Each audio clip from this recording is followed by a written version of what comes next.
Hello. तो कैसे हैं आप लोग? मैं आपका बायो रामलाल आ गया इलेक्ट्रिक चार्जेस एंड फील्ड के फर्स्ट लेक्चर में। तो सर ने इसमें सिर्फ 3 क्वेश्चन करवाए थे, जिसकी वजह से मैंने लेक्चर 2 के थ्योरेटिकल क्वेश्चंस इसमें कंबाइन कर दिए हैं। न्यूमेरिकल क्वेश्चंस अगले वाले में हो जाएंगे। लेक्चर 1-2 बैलेंस रहता कि टाइम। अब 3 क्वेश्चन के लिए 5-10 मिनट का क्लास बनाता मज़ा नहीं आता। तो ऐसे भी इसमें जो भी थ्योरेटिकल पार्ट है उसके बेस पर ही क्वेश्चन है। तो हम स्टार्ट करते हैं। क्या स्टार्ट करेंगे भाई? पहला सवाल नहीं भाई, थ्योरी हम थोड़ी सी रिवाइज करेंगे। रिवाइज कर लेते हैं भाई। मेरा पेन कहाँ गया? हट जा। मेरा पेन ये डिस्टर्ब कर रहा है यार, मेरा खुद का चेहरा मुझे आज। हाँ ठीक है, ये वाला कलर ले लो, ये वाला भी ठीक है।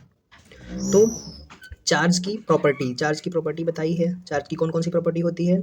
चार्ज बॉडी का जो होता है वो एक तरह से मास की तरह होता है। जैसे मास होता है उसकी वजह से ग्रेविटेशनल फोर्स एक्सपीरियंस होती है, वैसे ही चार्ज होता है जिसकी वजह से इलेक्ट्रोमैग्नेटिक फोर्स एक्सपीरियंस होती है।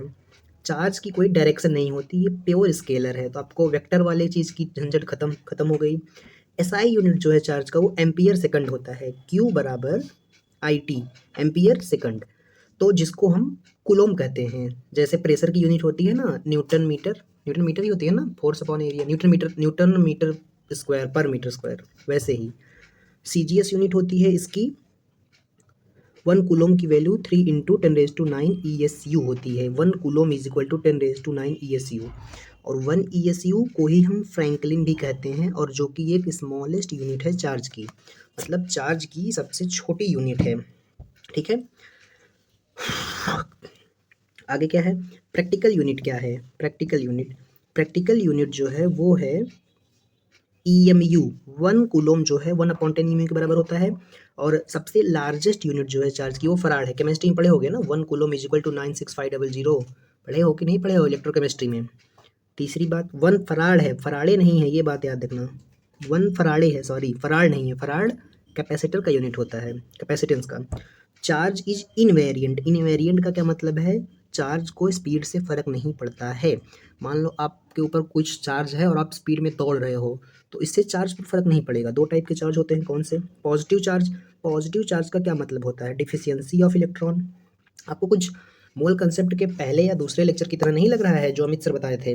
पॉजिटिव चार्ज क्या होता है? Deficiency of electron. और नेगेटिव चार्ज क्या होता है? एक्सेसनेस ऑफ इलेक्ट्रॉन। दूसरी बात, अपोजिट नेचर ऑफ चार्ज जो है वो मस्ट अट्रैक्ट है, वो अट्रैक्ट करते हैं, और सेम नेचर के चार्ज नॉर्मली रिपल करते हैं। अगर क्वेश्चन में इंडक्शन वर्ड नहीं यूज किया है तो रिपल ही आएगा। 1 charge and other charge neutral. देखो, अगर ये वाला इसमें मस्ट लिखा है लेकिन इसमें मस्ट नहीं लिखा है, क्योंकि ये अट्रैक्ट भी कर सकते हैं जब इंडक्शन होगा तब। तो 1 चार्ज और अदर चार्ज, एक चार्ज है और एक न्यूट्रल है, सेम नेचर ऑफ चार्ज है, फिर भी वो में अट्रैक्ट क्यों? इंडक्शन की वजह से। इंडक्शन क्या होता है आगे सर पढ़ाएंगे। श्योर चेक जो होता है चार्ज का, श्योर चेक चार्ज का वो क्या होता है? रिपल्सन, अट्रैक्शन नहीं होता है। ये होता है श्योर चेक, कंफर्म कि वो दोनों चार्ज का चेक करते हैं जो। अब है charge can't exist, charge exist नहीं करता बिना मास के। मतलब नॉर्मली एक इलेक्ट्रॉन का मास होता है 9.1 × 10⁻31 kg। तो कुछ ना कुछ तो मास है। मान लो एक इलेक्ट्रॉन है, उसका मान लो नेग्लेजिबल मास है, बट कुछ ना कुछ तो है ना मास। ठीक है, आगे चलेंगे हम। चार्ज इज क्वांटाइज्ड, इस पे हम अगले लेक्चर में लगभग 10 से 12 सवाल करेंगे। Integral multiple of E, Q is equal to N E, इसी पर बेस्ड हम लगभग 10 से 12 सवाल नेक्स्ट क्लास में करेंगे। n क्या है? -1 हो सकता है, -2, -3 एक्सेप्ट एक्सेस ऑफ इलेक्ट्रॉन जो है वो होगा, ये एक्सेस ऑफ इलेक्ट्रॉन है, निगेटिव चार्ज, और ये पॉजिटिव चार्ज जो है वो डिफिशियंसी ऑफ इलेक्ट्रॉन है। चार्ज फॉलो स्केलर एडिशन, मतलब इसमें वेक्टर का कंसेप्ट नहीं लगने वाला है, ट्रायंगल लॉ नहीं लगने वाला है। चार्ज इज ट्रांसफरेबल, एक चार्ज को एक बॉडी से दूसरे बॉडी पर ट्रांसफर कर सकते हैं।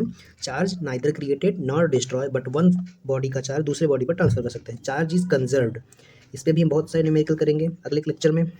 Access charge on body always on the surface of charge density high on sharp point. Sir ने क्या बताया था? चार्ज को शार्प पॉइंट पसंद है, जैसे बेबी को बेस पसंद है वैसे चार्ज को शार्प पॉइंट पसंद है, इसीलिए चार्ज इस पर आ जाएगा। कभी मूवीज़ में सर ने मिस्टर बीन का एग्जांपल दिया है, जब इलेक्ट्रिक करंट लगता है और इंसान चप्पल पहना हुआ रहता है, मतलब अर्थ से जॉइंट नहीं रहता है, तो उसके बाल क्यों खड़े हो जाते हैं?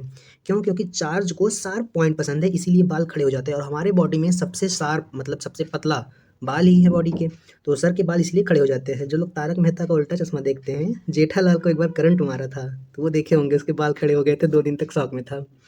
और पॉजिटिव पॉजिटिव रिपेल करेंगे, नेगेटिव नेगेटिव रिपेल करेंगे, पॉजिटिव नेगेटिव अट्रैक्ट करेंगे नॉर्मली। और एक चीज़ बताए थे sir, during negative charging mass increase, मतलब जैसे -1 इलेक्ट्रॉन है या -2 चार्ज है, -1 चार्ज है मतलब 1 इलेक्ट्रॉन, -2 मतलब 2 इलेक्ट्रॉन, तो 1 इलेक्ट्रॉन की वैल्यू 1.6। देखो एक minute, during charging negative charging mass increase, mass कैसे इंक्रीज होगा, during positive charge mass decrease, तो इलेक्ट्रॉन का लॉस होगा, पॉजिटिव चार्ज जब होगा, इलेक्ट्रॉन का लॉस होगा, तो एक तरह से कुछ ना कुछ नेग्लिजिबल मास कम होगा, बट कम होगा। और एक चीज़ नहीं बताई, वो अगले क्लास में बताएंगे। इस पे हम सारे अब इसके बेस पर क्वेश्चन कर सकते हैं। अब देखो, इसमें हमको बताना है कि कौन सा पॉसिबल है, कौन सा पॉसिबल नहीं है। सिंपली पहला, कौन सा पॉसिबल है, कौन सा पॉसिबल नहीं है। एक बॉडी है, उसके ऊपर नेगेटिव चार्ज है, मान लो एक बॉडी है जिसके ऊपर नेगेटिव चार्ज है, does not have any electron, ऐसा कैसे पॉसिबल है भाई, जब उसके ऊपर नेगेटिव चार्ज है तो उसके ऊपर नेगेटिव चार्ज है तो इलेक्ट्रॉन तो होगा, बिना इलेक्ट्रॉन के नेगेटिव चार्ज कैसे हो सकता है, तो ये नॉट पॉसिबल हो जाएगा। आगे चलते हैं अगला, बॉडी हैव पॉजिटिव चार्ज, मतलब बॉडी के ऊपर पॉजिटिव चार्ज है, मतलब इलेक्ट्रॉन का लॉस हुआ है, does not have any electron, हाँ ये पॉसिबल है। क्यों पॉसिबल है, क्योंकि उसके पास एक ही इलेक्ट्रॉन था, एग्जांपल ले लो हाइड्रोजन का, और वो भी उसने लॉस कर दिया, ये तो मैंने हीलियम बना दिया, हाइड्रोजन है। तो जब उसने बॉडी ने इलेक्ट्रॉन लॉस कर दिया, उसके पास पॉजिटिव चार्ज है, तो does not have any electron, तो इसके पास कोई इलेक्ट्रॉन नहीं, सिर्फ प्रोटॉन है और न्यूट्रॉन है, तो यस ये पॉसिबल है। अब बॉडी है, body have same charge but body have some charge, sorry body has some charge, कुछ ना कुछ बॉडी पे चार्ज है, but mass of body is zero. भाई जब चार्ज है, अगर कुछ ना कुछ चार्ज है तो मास भी जरूर कुछ ना कुछ होगा, भले से वो नेग्लेजिबल होगा। फॉर एग्जाम्पल कुछ ना कुछ चार्ज है, तो एक second, body have some charge, कुछ ना कुछ चार्ज है, but mass is zero. Body के पास जब चार्ज है तो मास जीरो कैसे होगा, बॉडी के पास जब चार्ज है तो कुछ ना कुछ मास होगा, जीरो नहीं होगा, तो ये गलत हो गया, मतलब ये नॉट पॉसिबल है। आगे चलेंगे, बॉडी इज न्यूट्रल, अगर एक बॉडी न्यूट्रल है, कोई चार्ज नहीं है, बट हैव सम मास, भाई नॉर्मली यही तो हम पढ़ते हैं, हीलियम है जिसका मोलर मास 4 होता है, मान लो इसने कोई इलेक्ट्रॉन लॉस नहीं किया, कोई गेन नहीं किया, मतलब ये न्यूट्रल है, तो भाई 4 इसका मोलर मास तो है ना, ऐसा तो है नहीं इसके बाद कोई मास नहीं है, इसीलिए ये पॉसिबल है, न्यूट्रल बॉडी का कुछ ना कुछ मास होता है। आगे चलेंगे अगले सवाल पर, if charge is moving with increase speed then its charge and specific charge, specific charge क्या होता है पहले बता दो। स्पेसिफिक चार्ज सिंपली होता है चार्ज अपॉन मास का रेशियो, ठीक, क्या होता है, चार्ज अपॉन मास का रेशियो। तो इसका क्या मतलब है, सर ने बताया था, क्या बताया था, जब हम स्पीड बढ़ाते हैं वेलोसिटी इंक्रीज होती है। सर ने बताया था कोई इंसान अगर पतला है तो सर उसको सजेस्ट करेंगे तुम दौड़ो, तुम्हारा मास बढ़ जाएगा, तो जब हम वेलोसिटी बढ़ाते हैं तो मास भी बढ़ जाता है। सर ने एक और चीज़ बताई थी जो नीट के लिए नहीं थी, सिर्फ फिजिक्स के लिए थी। क्यों इंक्रीज होता है, कैसे इंक्रीज होता है, कुछ ऐसा, m=1/1 माइनस रूट में v² अपॉन c² करके कुछ बताया था, ऐसा ही कुछ बताया था, मेरे के लिए नहीं था तो मैंने भी प्रॉपर याद नहीं किया है, बट बताया था। तो जब वेलोसिटी बढ़ती है तो मास बढ़ता है, ऐसे याद कर लो ना भाई, सर ने एग्जांपल दिया था, पतला लड़का दौड़ेगा तो उसका मास बढ़ेगा, ठीक है। अब अगर मूविंग चार्ज मूव कर रहा है, तो पहले बता दिया है मूविंग चार्ज मूव कर रहा है फिर भी चार्ज कांस्टेंट रहता है, कहाँ, क्योंकि चार्ज जो है वो इनवेरिएबल है, इनवेरिएबल कहाँ गया, इनवेरिएंट है, does not depend upon speed, तो इसमें चार्ज तो है वो, ये क्या होगा, सेम होगा, ये सेम रहेगा, बट स्पेसिफिक चार्ज जो होता है, स्पेसिफिक चार्ज को मैं एस सी कर देता हूँ, इनवर्सली प्रोपोर्शनल होगा मास के, तो वेलोसिटी बढ़ेगी तो मास भी बढ़ेगा, मास बढ़ेगा तो ये घटेगा, क्योंकि इनवर्स रिलेशन है, तो स्पेसिफिक चार्ज क्या हो जाएगा, कम, तो चार्ज सेम रहेगा बट स्पेसिफिक चार्ज कम हो जाएगा। 2-3 लोगों का स्पेसिफिक चार्ज सर ने लिखवाया था, किसका किसका, इलेक्ट्रॉन का स्पेसिफिक चार्ज क्या होगा, इलेक्ट्रॉन का मास, जो भी इलेक्ट्रॉन का मास होगा डिवाइडेड बाई मास नहीं, चार्ज, इलेक्ट्रॉन का charge divided by mass of electron, ठीक, ये होगा स्पेसिफिक चार्ज ऑफ इलेक्ट्रॉन। आगे चलेंगे अगले सवाल पर, लेंथ और मास क्वांटाइज नहीं होते, क्यों, क्योंकि 2 मीटर 2.5 मीटर भी लेंथ होती है, 2 किलो 2.5 किलो भी मास होता है, लेकिन charge is possible in fraction, पहले पहले बताओ क्या चार्ज पॉसिबल है फ्रैक्शन में, ध्यान से बताना, क्यू बराबर एनी। तो ज़्यादा से बच्चों ने बोला था कि नहीं पॉसिबल है, लेकिन इसका आंसर है यस। क्यों? क्योंकि जो मिनिमम चार्ज है वो कितना होता है, वो होता है 1.6 इंटू 10⁻⁻19 कूलम। ये सबसे मिनिमम वैल्यू है चार्ज की, ये तो खुद एक फ्रैक्शन है ना। तो जो ये क्या बोलते हैं थेरी है क्वांटाइजेशन ऑफ चार्ज की, उसका ये मतलब है कि 1.6 इंटू 10⁻⁻19 का सब मल्टीपल होंगे, इसका मल्टीपल होंगे, इसमें 2 का मल्टीप्लाई होगा, 3 का होगा, 4 का होगा, कुछ भी होगा। तो ये वैल्यू जो है उसके लिए वर्ड क्वांटाइजेशन यूज हुआ है, ना कि इसके लिए। ठीक। Charge is possible in fraction, yes charge possible है क्योंकि ये खुद फ्रैक्शन में है। Number of charge is possible in fraction, ये गलत होगा, समझे। अब देखो न्यूट्रल बॉडी है, एक न्यूट्रल बॉडी है, उसको वो कैन बी निगेटिवली चार्ज, ये बॉडी है, इस पर अगर निगेटिव चार्ज लगाना है तो मोल कंसेप्ट का पहला लेक्चर या दूसरा लेक्चर याद करो। अगर तुमको फिजिक्स नहीं समझ में आती तो क्या करेंगे, प्रोटॉन न्यूट्रॉन से तो खेला करना ही नहीं रहता क्योंकि बहुत स्ट्रांग फोर्स होती है। तो सीधा सीधा आंसर क्या आ जाएगा, by giving some extra electron, इसको इलेक्ट्रॉन देंगे, 5 ऑप्शन है भाई, इसको इलेक्ट्रॉन देंगे, रिमूव करेंगे तो पॉजिटिव चार्ज आ जाएगा, लेकिन बोला क्या है नेगेटिव चार्ज। तो by giving some extra electron, इसको हम एक्स्ट्रा इलेक्ट्रॉन देंगे, तो थर्ड वाला ऑप्शन मेरा करेक्ट हो जाएगा। आगे चलेंगे। Positively charge body can be make neutral, मतलब एक बॉडी है वो पॉजिटिव चार्ज है, इसको न्यूट्रल बनाना है, तो हम इसके पास इलेक्ट्रॉन की डिफिशियंसी है, एक इलेक्ट्रॉन दे देंगे तो ये न्यूट्रल हो जाएगी, मतलब बाय गिविंग सम इलेक्ट्रॉन, मतलब फर्स्ट वाला ऑप्शन। आगे चलेंगे। इतना तो केमिस्ट्री आती होगी यार, इसमें फिजिक्स नहीं है, इसमें केमिस्ट्री है। आगे चलते हैं, क्या है, ड्यूरिंग चार्जिंग ऑफ बॉडी, जब बॉडी को चार्ज करेंगे, body mass of body increases then body become, mass body का इंक्रीज होगा।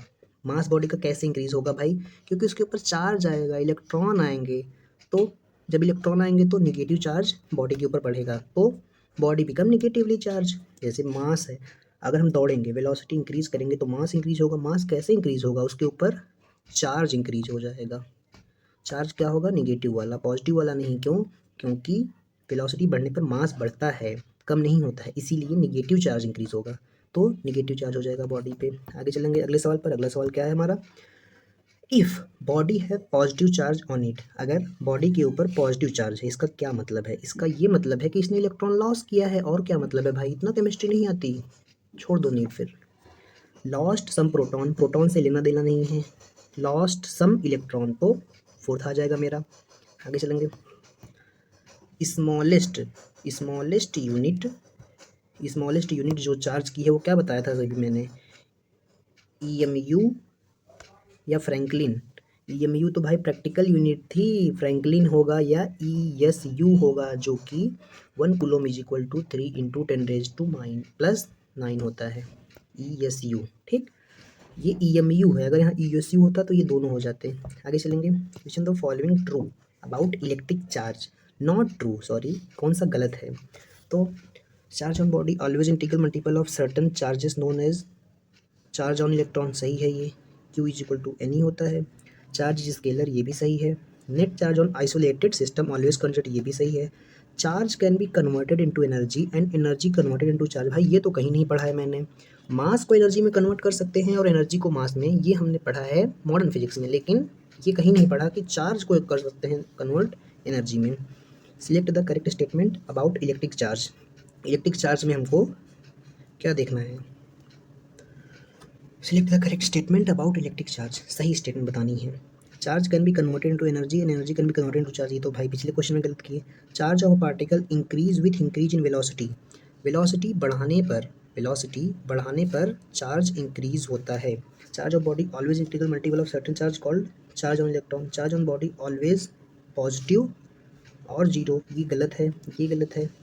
Body charge on particle increase होगा, increase its velocity, velocity increase होगा तो मास इंक्रीज होगा, मास इंक्रीज होगा तो चार्ज इंक्रीज होगा, तो मेरे अकॉर्डिंग सेकंड ऑप्शन है। इसका आंसर जो मुझे लग रहा था कि पार्टिकल अगर चार्ज इंक्रीज हो रहा है विथ इंक्रीज इन वेलोसिटी, तो वेलोसिटी इंक्रीज होने से मास इंक्रीज होता है, बट चार्ज इंक्रीज होगा कि नहीं इसमें मुझे खुद सही बताऊँ तो कन्फ्यूजन है, बट सर ने ये वाला टिक किया है क्यू बराबर एन ई, तो मैं भी यही बोलूँगा कि ये वाला सही है और ये वाला गलत है। वेलोसिटी बढ़ने पर मास इंक्रीज होता है, ये कंफर्म है। ठीक, अब एक क्वेश्चन छूट गया है, कौन सा वाला, मैं उसको ऐड कर दूँगा पीडीएफ में, आपको मैं बता दे रहा हूँ। नहीं तो लेके 1 मिनट रुको, मैं लेके आता हूँ क्वेश्चन। आ गया हमारा लास्ट वाला क्वेश्चन जो छूट गया था। तो जो श्योर-चेक है किसका? Sure-check of presence of electric charge. Sure-check क्या होता है मैंने पहले बताया था, वो होता है रिपल्सन नॉट अट्रैक्शन। यहाँ पे हमारा लेक्चर खत्म होता है। मिलते हैं अगली क्लास में, तब तक के लिए ओके बाय।